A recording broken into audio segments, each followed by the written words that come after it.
बिस्मिल्लाहिर्रहमानिर्रहीम अस्सलाम वालेकुम व्यूअर्स, क्या हाल चाल है जी। उम्मीद है कि आप ठीक ठाक खैरियत से होंगे। तो जी आज आपके लिए बहुत ही ज़बरदस्त अचार की रेसिपी लेके आया हूँ। आपने शलजम का सालन खाया होगा, शलजम गोश्त खाए होंगे, लेकिन शायद ही आपने शलजम का अचार खाया हो, जो कि बहुत ही ज़बरदस्त बनकर तैयार होता है। ख़ास तौर पर शलजम के बेशुमार फ़ायदे हैं, सब्जियों के फ़ायदे बेशुमार होते हैं, तो आपको सब्ज़ी खानी चाहिए। वैसे भी अगर आप इस ये में अचार में खाना चाहिए तो आपको स्टेप बाय स्टेप बताएंगे। अगर आपने पहली दफ़ा भी बनाना है तो आप वीडियो देख के इंशाल्लाह पहली दफ़ा ही बना सकते हैं।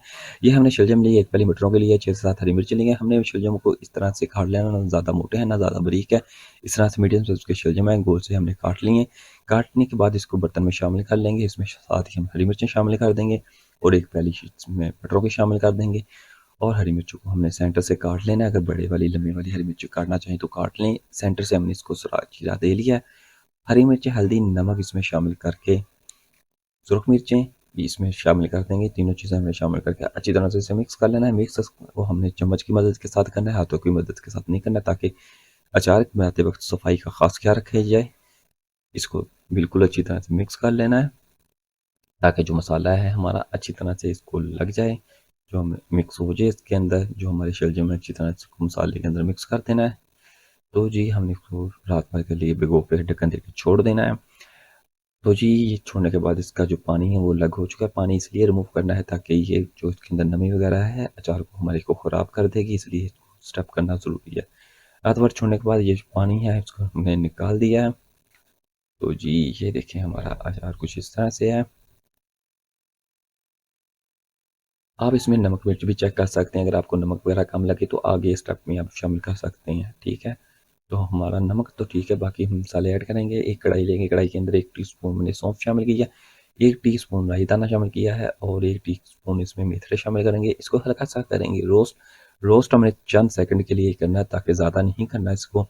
एक तो इससे हल्की सी हीट देने से इसकी खुशबू बहुत ज़बरदस्त हो जाती है। और हम इसको करेंगे ग्रैंड। ग्रैंड हमने दरदरा सा करना है, ज़्यादा पाउडर फॉर्म नहीं करनी। सरसों का तेल लेंगे, कढ़ाई के अंदर चूल्हा हमने हल्की आंच ऑन कर ली है। अब जो मसाला हमने ग्राइंड किया था दरदरा सा वो इसमें शामिल कर देंगे। आप कुंडी की मदद के साथ भी ये कर सकते हैं। अब इसमें सुरख मिर्च शामिल कर देंगे, हल्दी शामिल कर देंगे।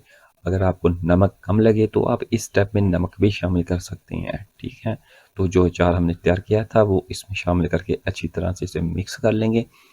और आँच अपनी बिल्कुल हल्की रखनी है। इस चीज़ का बिल्कुल ख़ास ख्याल रखना है, चूल्हे की आँच आपकी बिल्कुल हल्की हो। हमने इसको पकाना नहीं, ज़्यादा सेक नहीं लगाना, बिल्कुल हल्का-हल्का से ही इसे हीट देनी है, ताकि जो हमारा अचार है ज़्यादा गर्म ना हो, ठीक है। हो गया। इसके बाद अब इसमें शामिल कर देंगे 1 टीस्पून धनिया पाउडर।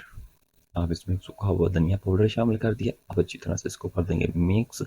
मिक्स करने के बाद ठंडा कर लेंगे। ठंडा करने के बाद जिस बर्तन में हमने इसको स्टोर करना है उसमें शामिल कर देंगे। जैसे अचार हमारा ठंडा हो चुका है, अब इसमें एक प्याली सिरके की शामिल कर देंगे। सिरके शामिल करने के लिए ज़रूरी है, इसलिए कि इसकी लाइफ बढ़ती है। अगर आप ज़्यादा देर तक रखना चाहें तो ख़राब नहीं होता हमारा अचार। और दूसरे नंबर पर उम्मीद है कि आप इसको ज़्यादा टाइम तक रख नहीं सकते, तो ये अपनी पहले खा के चट कर देना। तो जी अपना ख्याल रखिएगा, दुआ में याद रखिएगा। इंशाल्लाह मेरे अल्लाह ने चाहा तो जी आपसे मुलाकात होगी अगली वीडियो में। अपना ख्याल रखिएगा। अल्लाह हाफिज़।